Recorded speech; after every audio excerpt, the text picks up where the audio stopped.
Bab 3 Alih bahasa.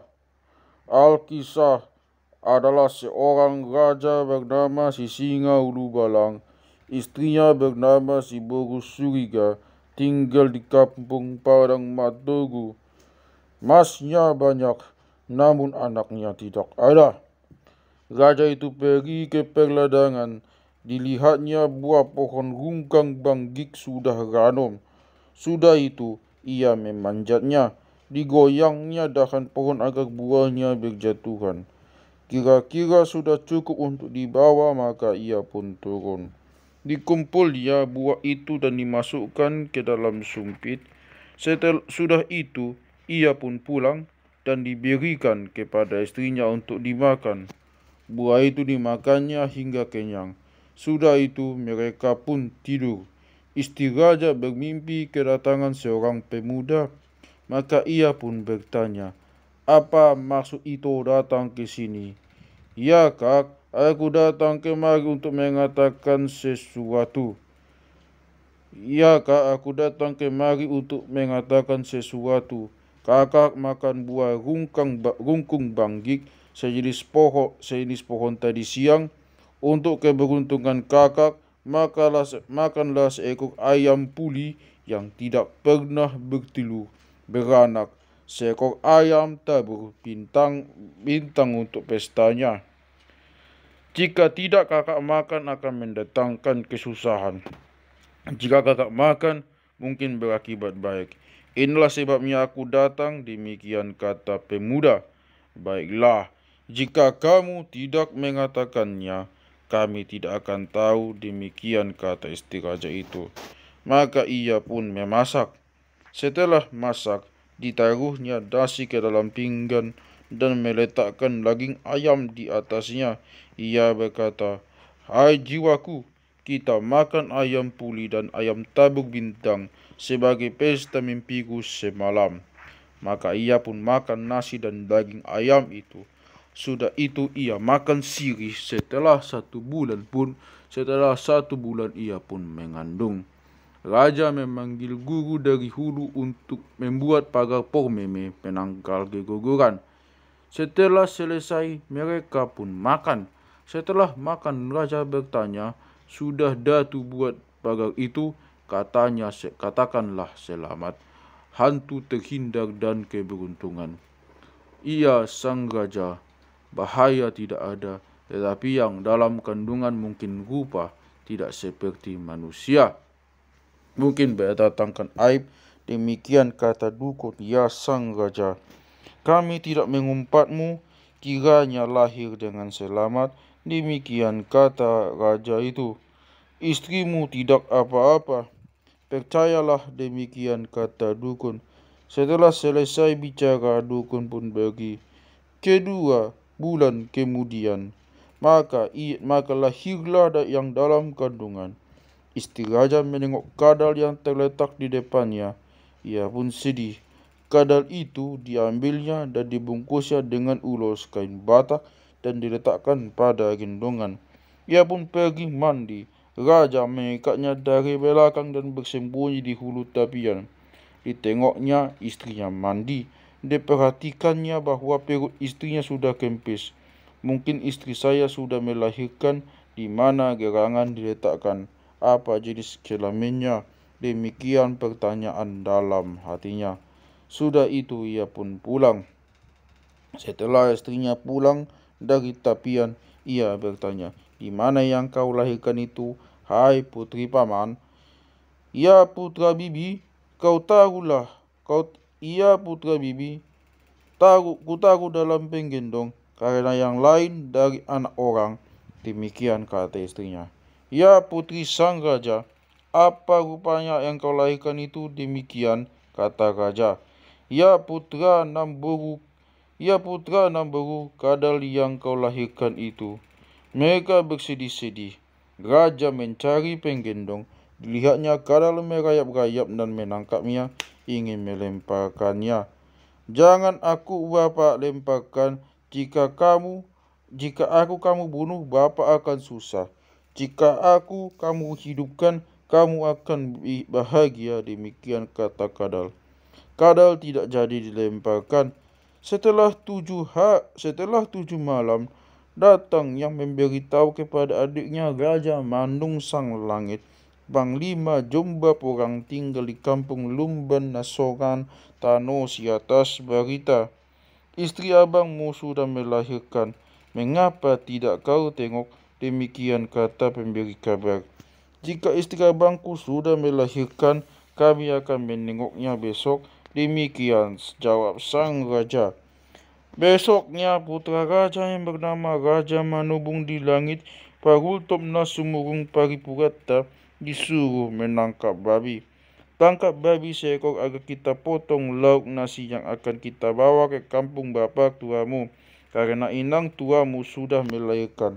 Maka ditangkapnya babi seekor dan dimasak, nasi juga dimasak. Setelah masak, ia mengajak istrinya dan pelayan perempuan membawa nasi, pelayan laki-laki membawa daging. Mereka pergi ke rumah abangnya dan bertanya, "Di mana anak kakak itu? Agar kami tepung tawari dengan hidangan ini." "Ya Dinda, ianya tidak hidup dan mati dalam kandungan." Demikian kata raja itu. Mereka bersedih, hidangan itu mereka makan. Besoknya raja menangkap seekor babi untuk makanan adiknya sebelum pulang.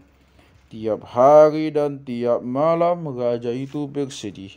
Nan Jomba Ilik putra Nan Sanggadebata berbicara kepada bapaknya, "Jangan aku di kampung ini lagi. Antarkan aku ke hutan angker dekat keramat Raja Tumording." "Baiklah, di mana keramat Raja Tumording? Aku tidak tahu." Demikian kata bapaknya. "Aku yang menunjukkannya," kata putri raja itu. "Jika demikian, besok kita pergi," kata bapaknya. Besoknya berkatalah putranya, "Bersiaplah kita untuk pergi. Untuk makanmu apa kita bawa?" Kata bapaknya, "Kita tidak membawa makanan. Perlu untuk saya ialah selepah emas salapa, hadam emas, cincin, 3 helai ulos. Masukkan dalam tempat tembakau." Demikian kata putrinya. Dimintanya nasi kepada ibunya 2 kali 7 sendok, air 1 labu tabu-tabu, ikan 2 ekor untuk makanan bapak di hutan, 1 sumpit sirih yang lengkap untuk kumakan di hutan. Setelah lengkap semuanya, maka diajaknya bapaknya pergi. "Gendong aku bapak agar tidak ditengok orang." Maka digendongnya lah. Setelah sampai di hutan, raja tidak tahu arah jalan. Putrinya berkata, "Mengapa bapak bingung? Kita tidak akan tersesat. Percayalah, ambil jalan kanan, sudah itu ke kiri." Mereka sampai ke pohon Hariara Juang, tempat keramat Raja Tumording. "Buat rumahku di atas pohon." Raja membuat tangga panjangnya 19 ela, tangganya 170. Ia naik dan membuat gubuk untuk putrinya pada dahan kayu. Sudah itu dijemputnya putrinya dan dimasukkan ke dalam gubuk. "Aku pulang, kiranya kami selamat dengan ibumu. Semoga lahir putra-putri yang cantik dan baik," katanya. "Pulanglah, kiranya aku selamat di sini." Demikian kata putrinya. Mereka berdua menangis. Raja itu berjalan terus. Setelah 5 malam ia sampai di rumahnya. Istrinya berkata, "Mengapa begitu lama di hutan? Kemana kamu antar putri kita?" "Aku antar ke Hariara Juang di langit, tempat keramat Raja Tumording.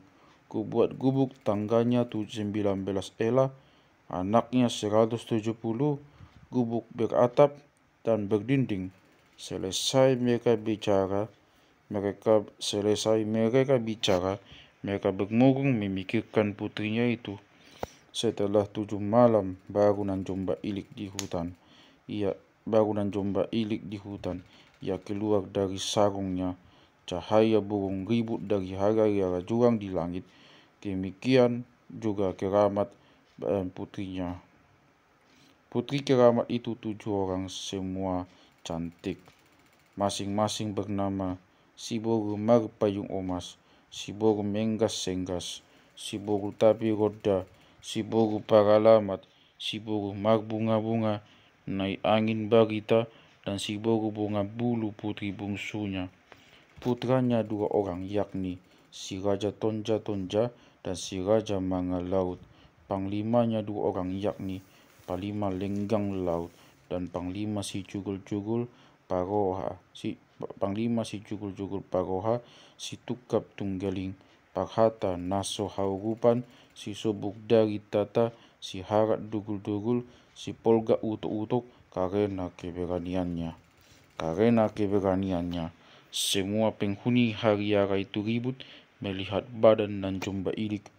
Burung pipit hutan bersorak gembira, burung elang bergembira melihat wajah putri raja itu. Raja Tonja-Tonja berkata kepada bapaknya, "Kuambil dia menjadi istriku. Kemanapun saya pergi, tidak akan menjumpai seperti itu," kata bapaknya. "Jika mau ambil jadi istrimu, aku tidak melarangnya." Sudah itu ia bertanya kepada ibunya, "Aku ambil itu, ibu, jadi istriku? Kemanapun aku mencari perempuan, tidak ada seperti itu. Tidak bisa kamu ambil menjadi istrimu karena dia manusia, sedang kita adalah hantu." Demikian jawab ibunya. Kedua putranya mondar-mandir. Kemudian Raja Manga Laut berkata, "Aku tidak kasih itu ke abang, sama aku itu." Mereka berkelahi. Raja Keramat berkata, "Mengapa kamu berkelahi karena perempuan itu? Ibumu sudah bilang tidak bisa diperistri." Kedua putranya itu diam. Raja Tonja-Tonja merencanakan akan mendatangi ke tempatnya untuk memperkosanya. "Namun tidak jadi istriku, asalkan sudah kunikmati." Ia pun pergi ke gubuk Nanjomba Ilik. Setelah Nanjomba Ilik melihatnya, lalu masuk ke sarungnya. Anak raja masuk dan melihat gadal merayap-rayap.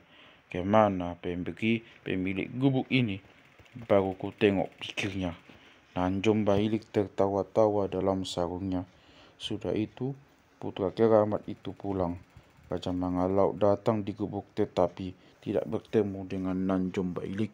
Ia pun pulang. Nanjomba Ilik keluar dari sarungnya. Sudah itu putri keramat datang semuanya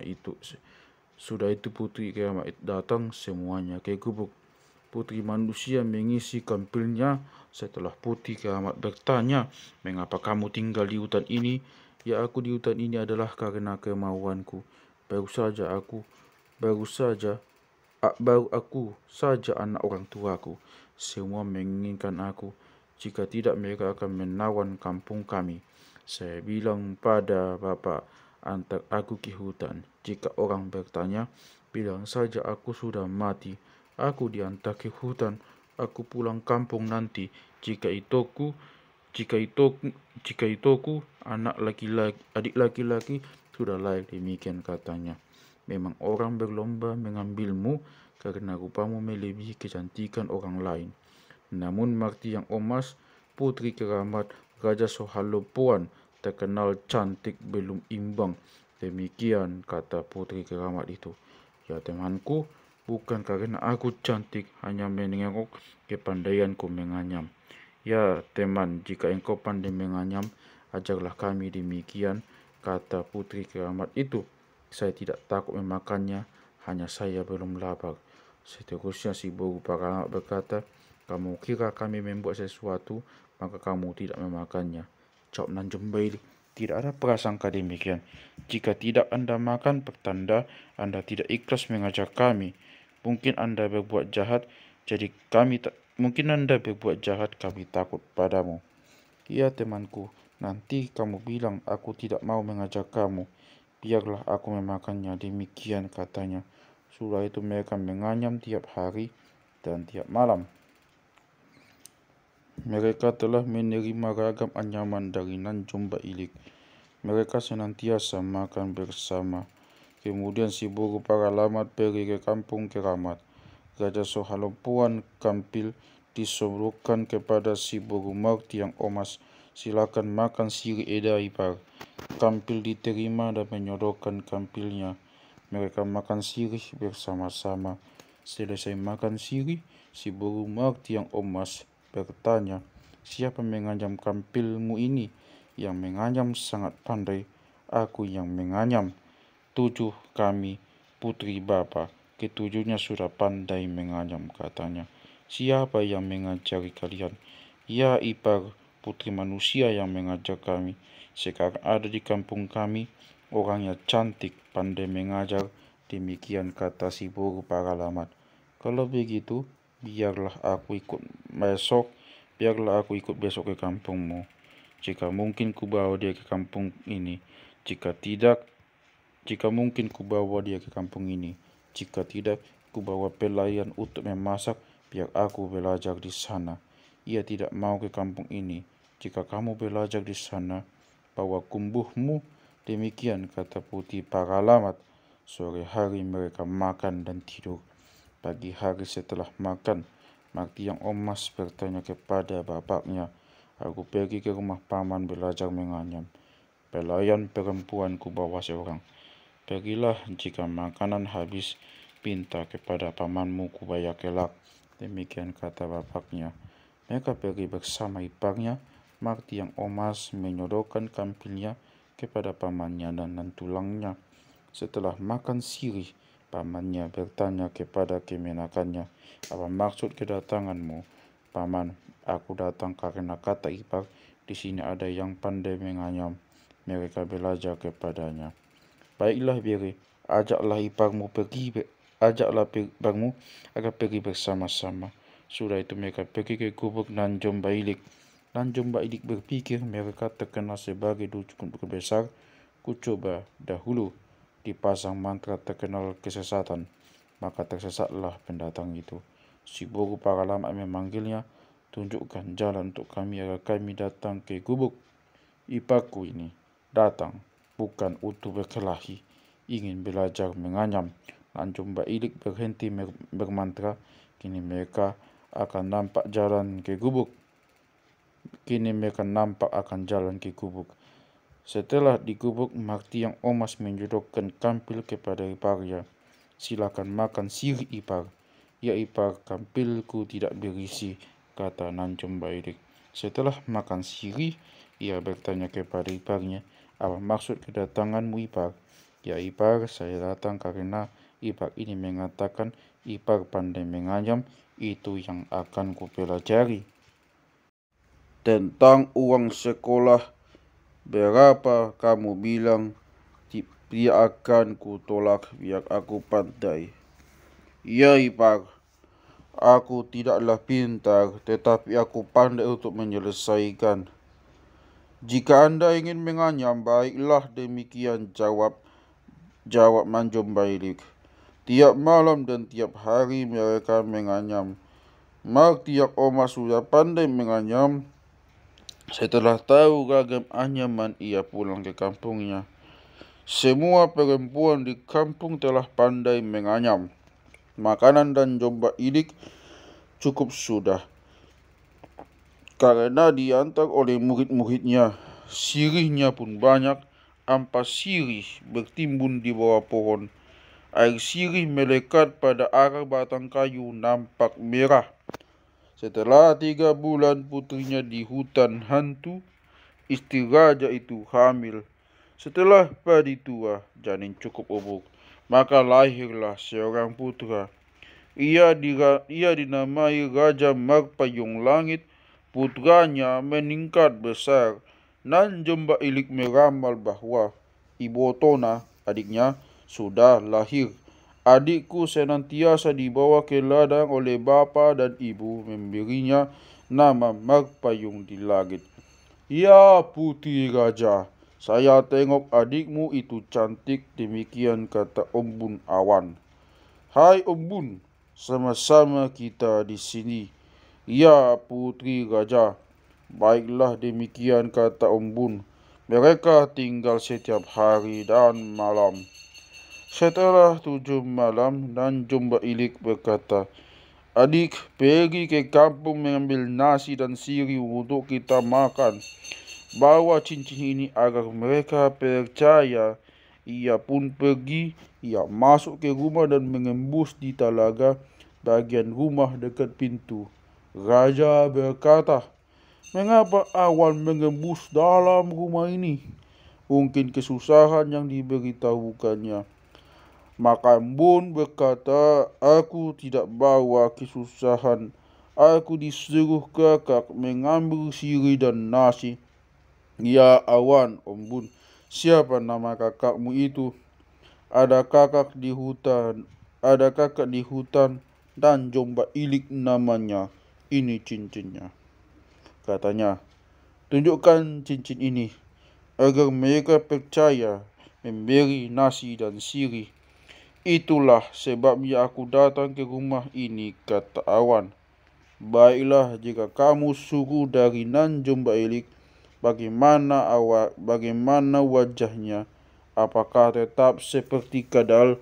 Demikian kata suami istri. "Ya ibu dan bapak, wajah kakak sangat cantik. Semua putra keramat ingin padanya, tetapi kakak tidak mau. Jika anak keramat datang, ia masuk dalam sarungnya. Yang nampak adalah kadal merayap-rayap. Mereka pulang tanpa bertemu." Semua putri raja tumording diajar menganyam, dan putri raja Sohalompuan. "Mereka telah pandai," demikian kata embun. Mendengar penjelasan itu, istri raja memasak. Setelah masak, dimasukkan dalam sompet. Ikan dalam cawan, sirih berlipat dengan kelengkapannya, penuh tempat tembakau. Raja mengambil satu ulos dari tempat benang diberi kepada embun.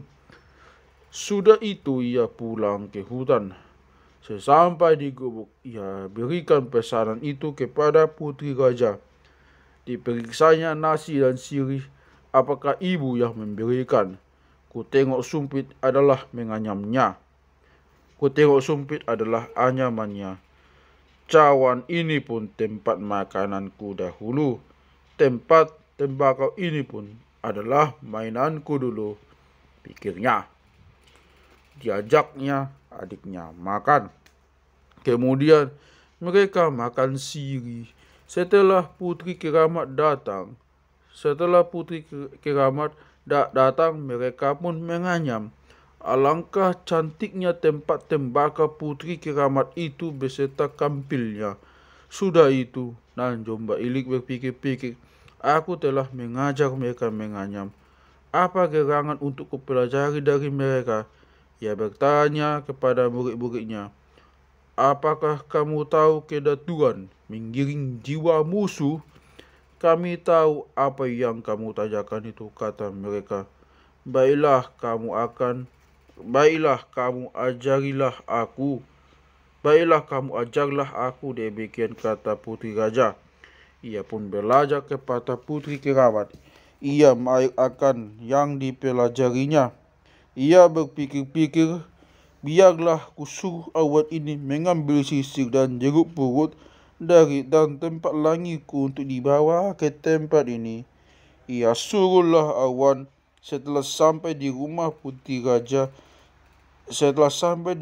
istri raja bertanya, Kakakmu minta apa?" "Aku disuruh ambil sisir dan jeruk purut tempat lahirnya agar mereka berlangir," demikian kata awan. "Baiklah," kata istri raja, dan menyuruh pelayannya memanjat jeruk purut. Pelayan pergi mengambil jeruk purut satu sumpit penuh. Ia pulang dan memberi jeruk kepada istri raja. Istri raja mengambil sisir emas dari peti, dan tempat langir diberikan kepada awan. Ia pun pulang ke tempat mereka. Setelah digubuk, ia memberikan kepada kakaknya.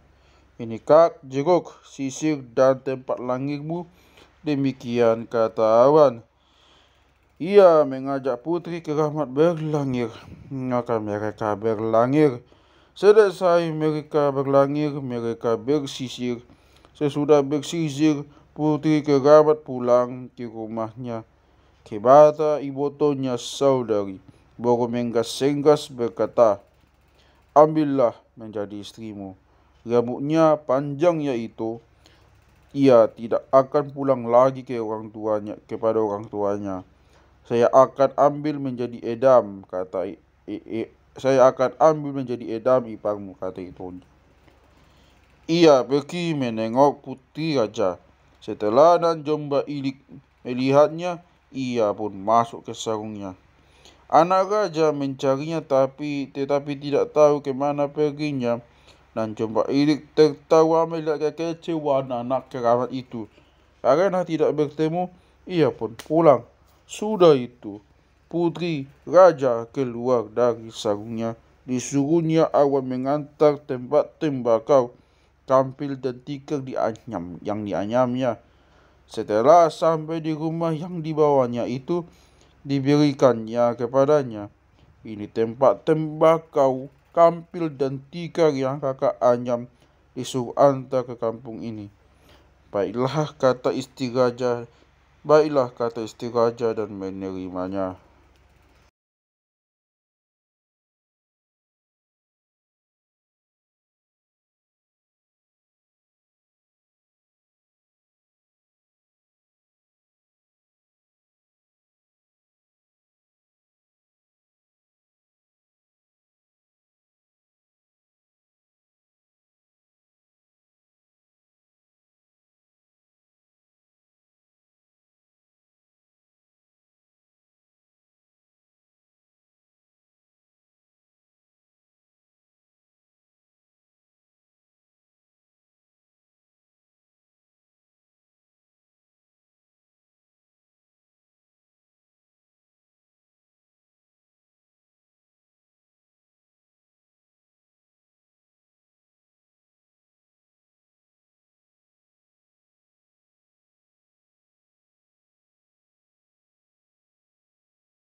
Om Bun disilahkan duduk makan.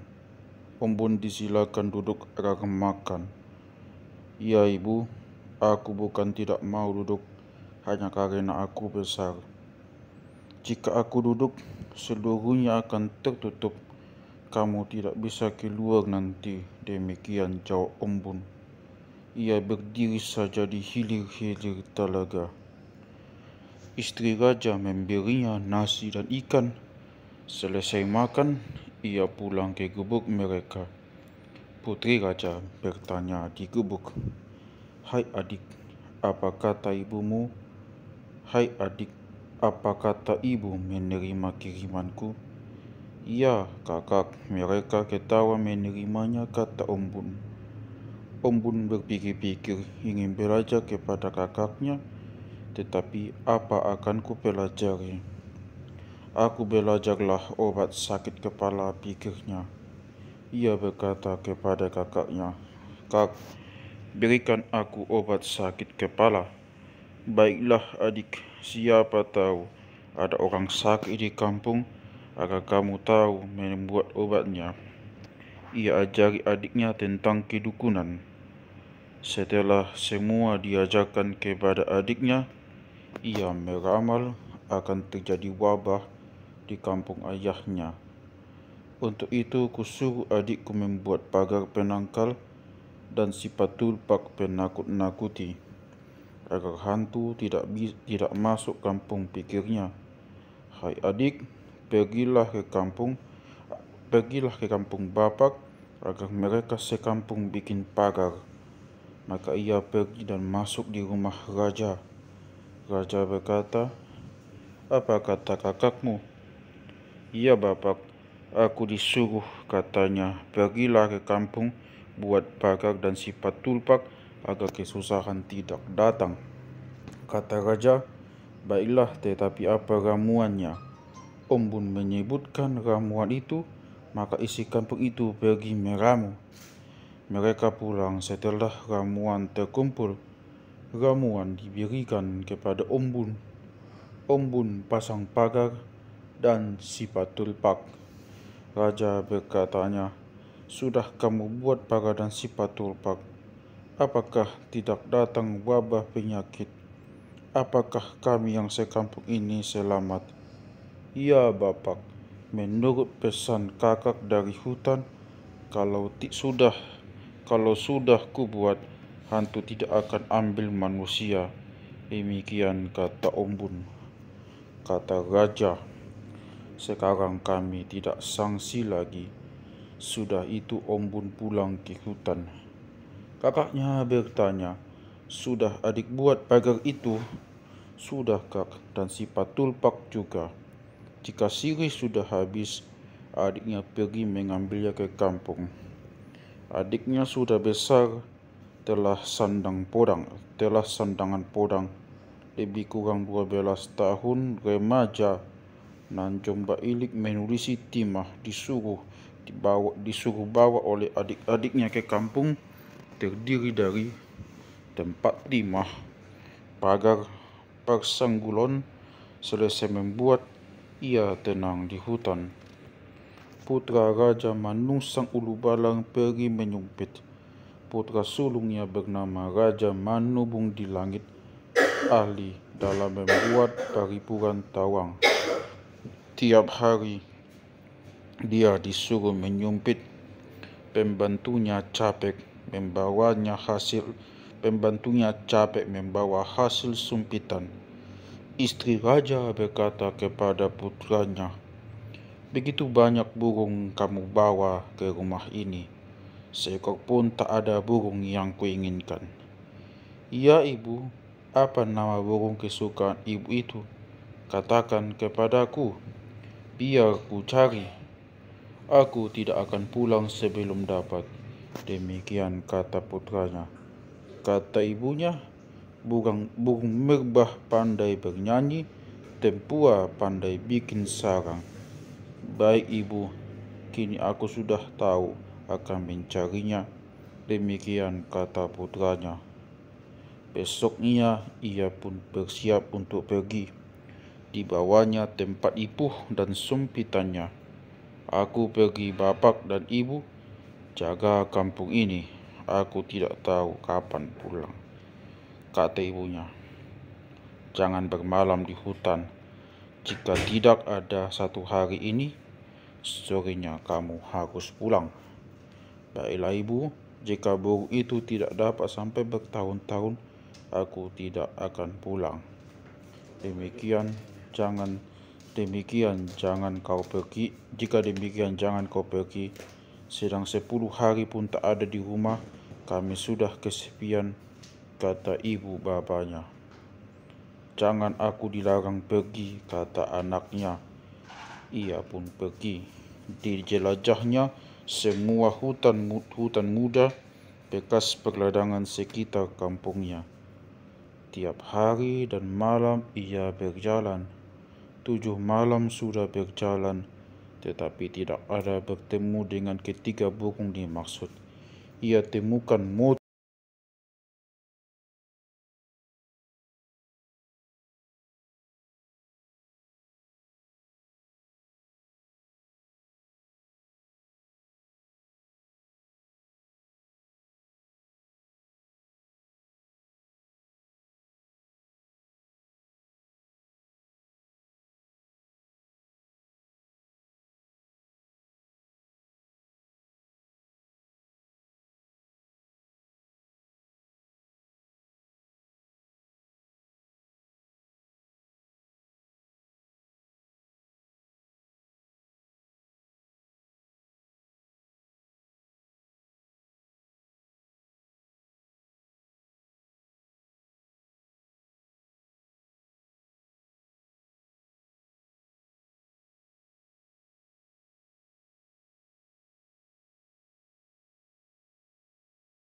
Ditengoknya Sopo Nanjom Bailik. Ia pun menangis. Putri raja mendengar sungut-sungut itu dan menengok ke bawah. Dilihatnya raja itu bertopang dagu. Ia menengok ke bawah. Dilihat raja itu bertopang dagu. Dia menengok kembali ke atas. Mereka bertemu pandang. Raja Manubung Langit memperhatikan wajah perempuan itu seperti cermin berkilat. Putri raja surut ke dalam dan tertawa. Om Bun bertanya, "Mengapa kakak tertawa?" "Ya adik, ada orang di bawah." Mata kami bersua. Kulihat ia cantik, maka aku tertawa. "Ya kak, jika rupanya cantik, buatlah menjadi suamimu si nondokmu," kata Om Bun. "Adik, hati-hati, nanti kita dibunuh," kata kakaknya. Sudah itu, Raja Manubung Langit memanggil, "Tolong jauhkan sirih untukku. Tolong jatuhkan sirih untukku untuk 3 rangkap." Putri raja diam-diam mengatur sirih, kemudian diikat dengan rambutnya dan menenteng ke bawah. "Inilah sirih yang kamu minta itu. Itu rupanya iba padaku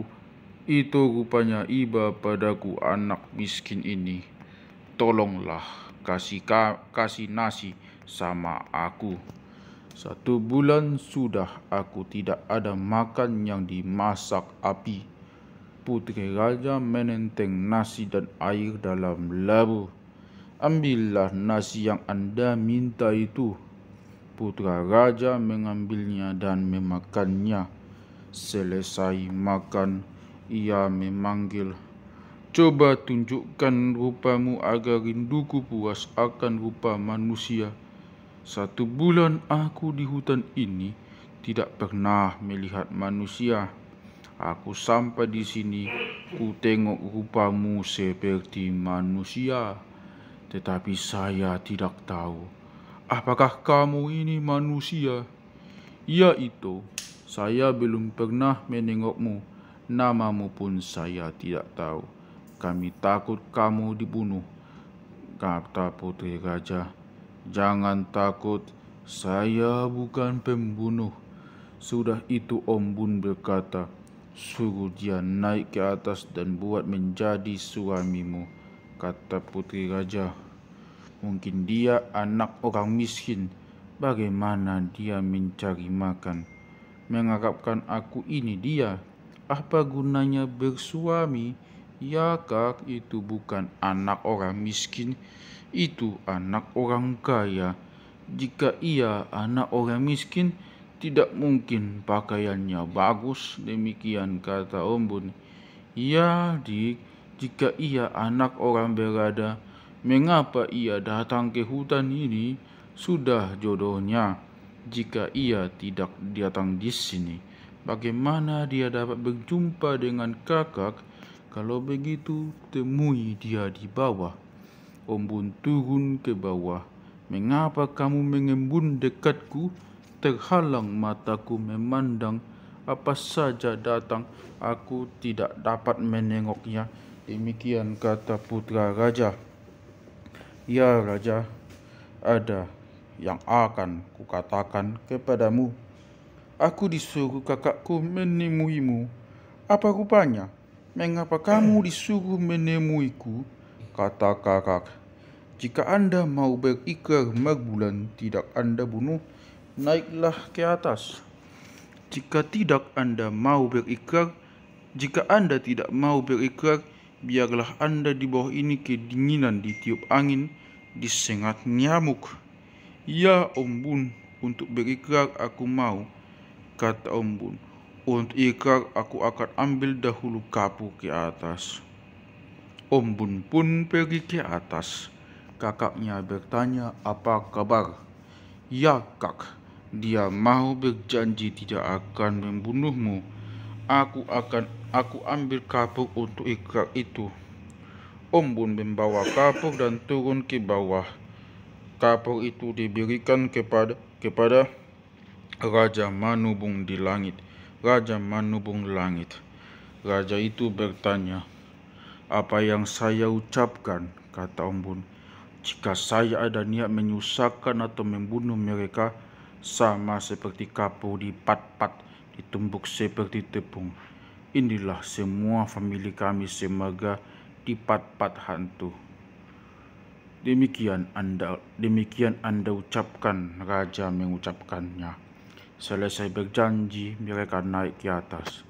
Sesampai di gubuk, Nanjomba Ilik tertawa menengok wajah orang itu. Raja itu bertanya, "Mengapa itu tertawa?" "Ya itu, aku tertawa bukan karena benci," kata Nanjomba Ilik. Sudah itu Ombun berkata, "Jangan asik berseloroh, bicaralah dengan penuh hati. Apakah kakak mau untuk raja itu? Kemanapun kakak mencari suamimu, tidak ada secantik raja ini. Ia adik, jika aku tidak suka padanya, takkan kuizinkan naik ke atas." Ombun bertanya kepada raja itu, "Apakah Anda suka akan kakak ini? Kemanapun Anda mencari bakal istrimu, tidak akan kamu jumpai seperti kakak ini." "Ya Ombun, jika ia bukan jodohku, masa aku datang ke hutan ini menemuinya? Putri pamanku pun ada. Bukan dia yang kupinang karena dialah jodohku." Nanjomba Ilik berkata, "Hai anak Namboru Bibi, mari kita berjanji karena cacatku ada. Jika itu kau singgung kelak, aku tak jadi padamu. Lebih baik engkau pergi. Baiklah apa akan dikatakan, dan apa cacat aibmu yang tidak bisa diucapkan?" Demikian katanya. "Iya anak Namboru, jangan bilang aku kadal menjadi manusia. Semua familimu akan mati jika kau bilang demikian. Baiklah, Anda pun jangan bilang tidak baik jadi suami orang yang jumpai di hutan. Jika Anda bilang semua hula-hula kelompok pemberi anak darah akan lenyap." "Baiklah," jawab putri raja itu. Maka mereka tidur saling memberi siri, kawin sebagai suami istri. Ia belajar kepada istrinya tentang mantra ipunan tawang, alat sumpitan, dan membuatnya. Putri keramat datang menjenguk ke gubuk. Dilihatnya putri raja itu telah bersuami. Ia pun pulang. Nanjomba Ilik memanggilnya, "Mengapa Anda pulang?" "Aku takut menengok temanmu itu. Aku belum pernah melihat manusia laki-laki, karena itulah maka aku pulang." "Ia temanku, jangan takut, itu kawan kita." Maka putri keramat itu pun datang, mereka makan sirih. Sudah itu, putri Sombawan itu pulang ke kampungnya. Raja itu bertanya, "Hai putri paman, putri siapakah itu?" "Ya anak Namboru, itu putri Sombawan Natumording. Untuk apa dia datang? Apakah hendak mengambil aku?" "Jangan takut, ia datang menjenguk aku. Ia adalah muridku menganyam, maka datang ke sini."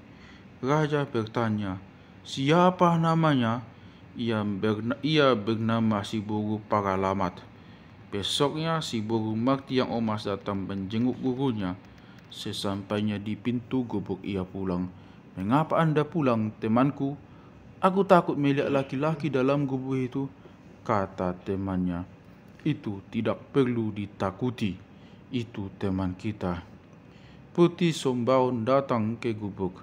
Mereka makan sirih. Setelah makan sirih, ia pun pulang. Putra raja bertanya, "Apa kerjanya datang ke sini? Apakah hendak mengambil aku?" "Jangan khawatir anak Namboru, itu tidak akan menyusahkan. Jangan khawatir, anak Namboru itu tidak akan menyusahi. Ia adalah putri Sombaun Sohalompuan. Aku gurunya menganyam, maka datang menemuiku. Baiklah, siapa namanya? Kata putra raja itu. Namanya ialah si Guru Marti yang Omas. Setelah selesai berbincang-bincang, mereka tidur. Putri raja berpikir-pikir, sebaiknya kau suruh Om Bun mengambil pakaianku dan emasku ke kampung. Mungkin kami pergi ke rumah mertuaku. Maka Om Bun disuruhnya, pergilah adik ke kampung, minta ke bapak 3 ulos sori bungkus sarabanan, cincin emas 7, selepah batu, hadam tempat kapur 1, saitan 1, bogot sanggul 1, tampuk samak 1. Om Bun pun pergi dan meminta semua yang dipesan. Ia pulang ke gubuk.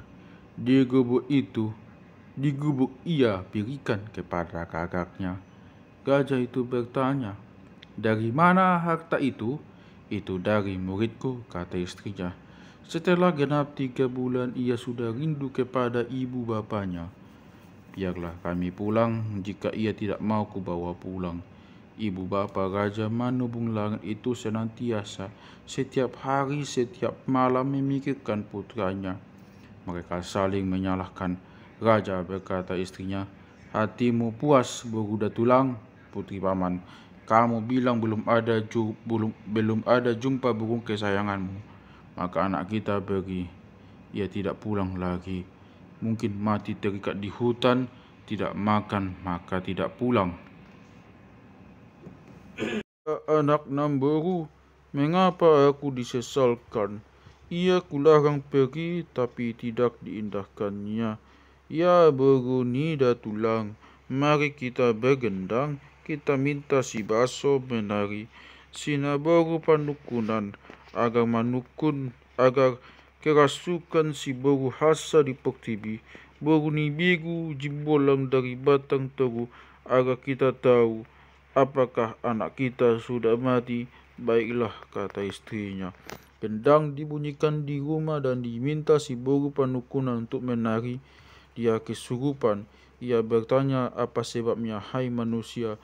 Gendang seperangkat berbunyi di bawah kata Natu Mording, terpasang baik di atas papan yang lama.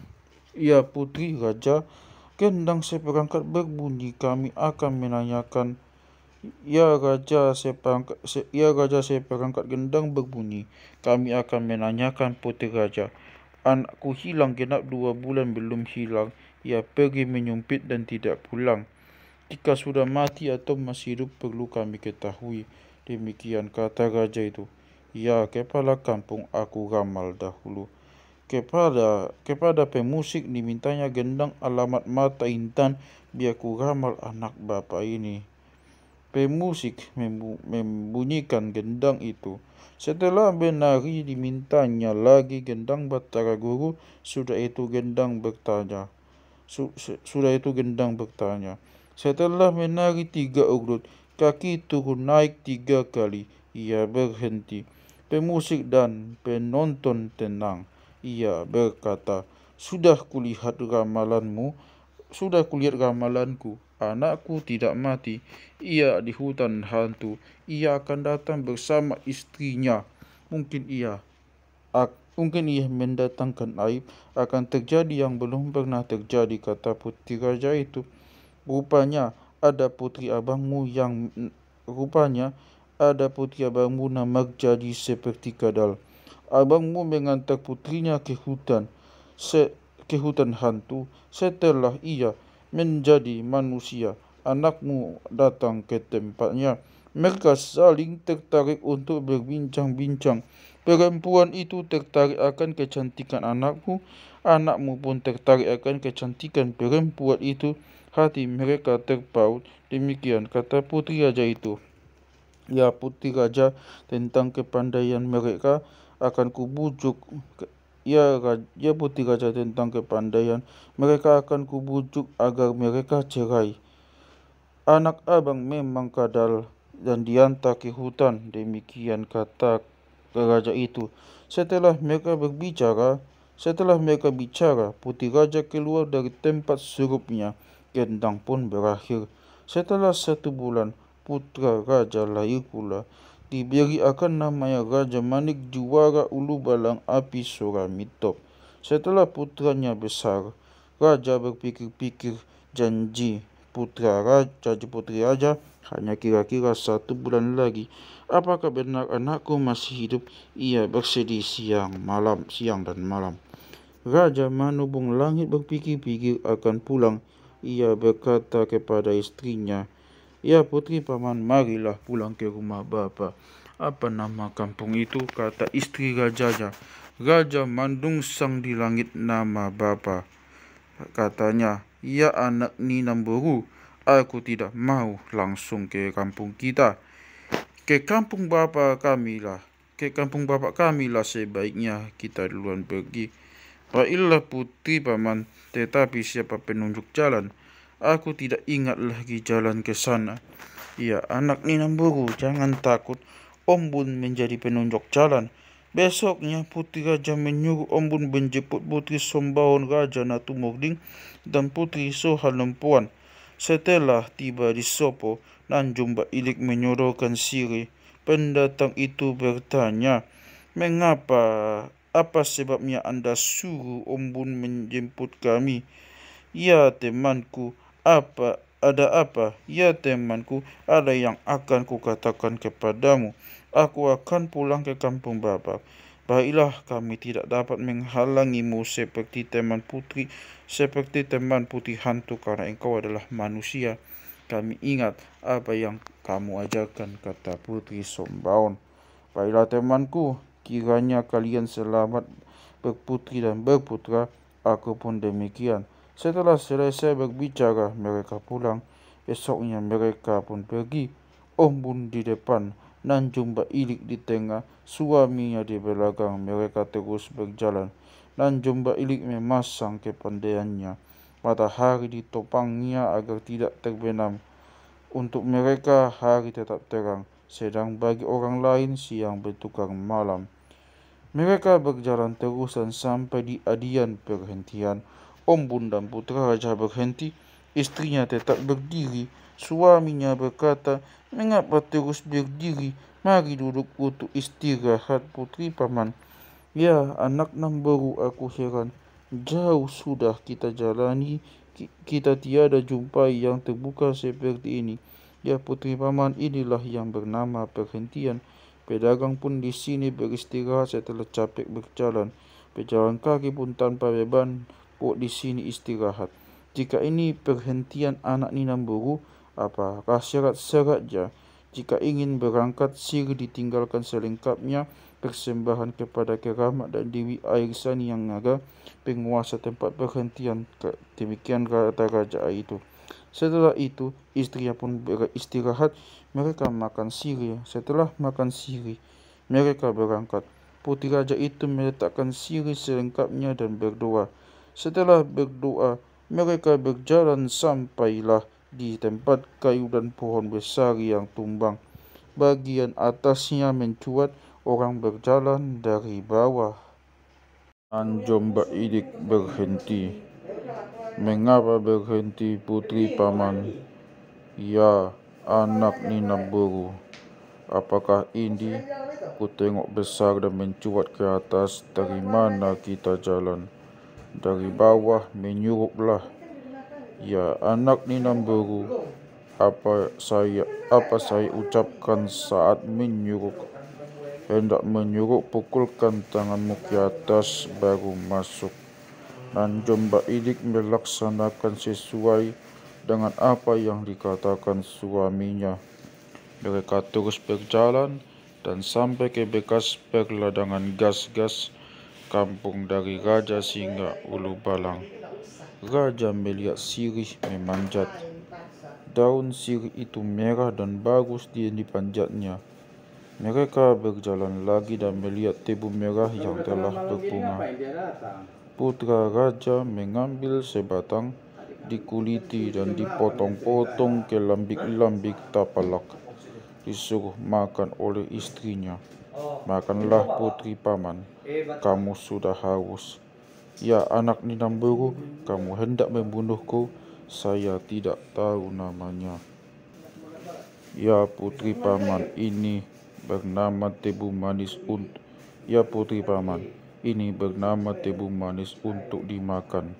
Yang mana untuk dimakan separuh dikunyah, airnya ditelan, ampasnya dibuang. Ya anak Ninamburu, engkau makan duluan agar aku tahu. Maka raja memakannya. Setelah dimakannya 3 potong, barulah Nanjung Baidik memakannya. Mereka berjalan lagi dan sampai ke Pancu. Kita mandi dahulu baru lidah tulang, kata raja itu. Ya anak Ninamburu, apa namanya? Ya putri paman, ini namanya Pansu. Orang mandi di sini membuang dungutnya dan obat keringat. Selesai raja mandi, putri raja pun mandi. Setelah mandi, mereka berjalan dan sampai ke kebun ubi rambat Raja Sisi Gahulu Balang. Mereka lihat orang mengambil ubi. Putri raja bertanya, apa nama yang daunnya hijau itu? Ku tengok berjelimut. Ya putri raja, ini ladang ubi Bapa, kata suaminya. Ini namanya ubi. Apa kerja orang itu menunduk dan kayu-kayu ditancapkan? Ada yang bulat dan dilemparkan ke belakang. Ya putri paman, inilah ambil ubi namanya. Ya putri paman, inilah ambil ubi namanya. Yang ditancapkan itu penggali ubi, yang dilemparkan itu adalah ubi. Di belakangnya lagi ialah karung tempat ubi, orangnya pengambil ubi Bapa. Mereka temui pengambil ubi itu. Orang itu hendak heran menengoknya. Raja memberi sirih kepada pengambil ubi. Setelah selesai makan sirih, mereka bertanya, mau ke mana putra raja? Hendak ke kampung paman, katanya. Siapa teman perempuan itu, kata pengambil ubi. Dulu putri raja diantar ke hutan rimba raya, hutan hantu. Kami bertemu di hutan itu dan kubuat jadi istriku. Pergilah ke kampung dan beritahu agar tikar dikembangkan di rumah untuk tempat duduk kami. Maka pengambil ubi itu bergerak tergesa-gesa pulang. Setelah selesai di rumah, maka ubi itu diletakkan. Sang raja, kami tidak jadi ambil ubi. Apa yang mengganggu kalian? Jika nanti tamu datang, apa kita berikan? Demikian kata raja. Ya sang raja, kami tidak ambil ubi karena putrimu yang diantar dahulu datang. Putrimu sangat cantik, suaminya pun cantik. Kami disuruh memberitahukannya kepada sang raja. Maka raja suami istri dan penduduk kampung bersiap membawa bedil masing-masing mengeluh-elukannya. Setelah berjumpa, raja mendekap putrinya. Bedil diletuskan. Suara bedil itu sama seperti jagung digongseng. Terdengar suara bedil kepada Raja Mandung Sang Langit. Ada apa di kampung abang? Maka hebat suara bedil itu. Apakah ada yang hendak menawan? Aku tidak tahu ada permusuhan. Mereka satu kampung bersiap masing-masing membawa bedilnya. Mereka pergi ke kampung abangnya. Setelah sampai di gerbang, ia memanggil sambil bertanya, ada apa kejadian? Maka suara letusan hebat, ya dik, putri kita telah pulang dari hutan rimba raya. Marilah masuk dan suruh menjemput Halahi adik ipar.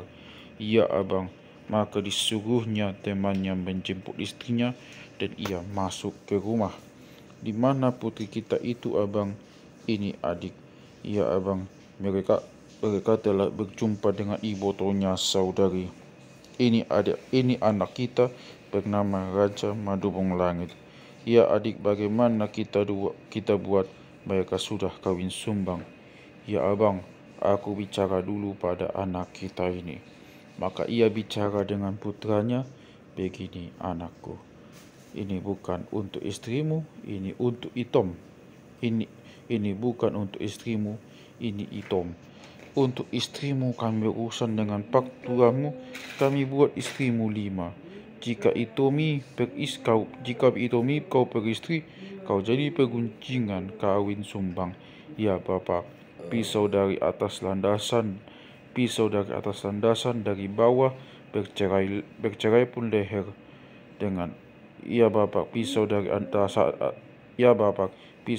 atas landasan dari bawah, bercerai pun leher dengan badan tidak persoalan. Jika bercerai dengan dia saya tidak mau.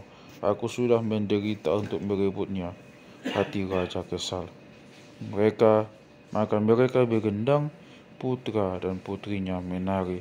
Sudah itu Nanjung Bailik bersembah, itu Raja Mandubung Langit, biarlah kamu dikawinkan bapa dengan yang lain. Jika aku menjadi istrimu, aku akan membuat aib kepada orang tua. Tidak ada yang kucintai dari pilihan mata. Jika engkau cerai, lebih baik engkau dibunuh. Tidak untukku, tidak untuk yang lain. Demikian kata Raja Mandubung Langit. Istrinya pun diam mendengarnya. Sudah itu mereka menari. Selesai menari, gendang pun berhenti. Raja mengambil seekor kerbau untuk pesta putrinya. Setelah pagi hari dibawa ke kampungnya oleh Raja Manungsang Langit, ambil seekor kerbau pesta putranya. Sudah itu mereka kembali ke rumah abangnya. Setelah 1 bulan, Raja berpikir-pikir, biarlah mereka membangun kampungnya sendiri. Maka disuruhnya putri dan putranya membangun kampungnya sendiri. Di sana mereka berputra dan berputri.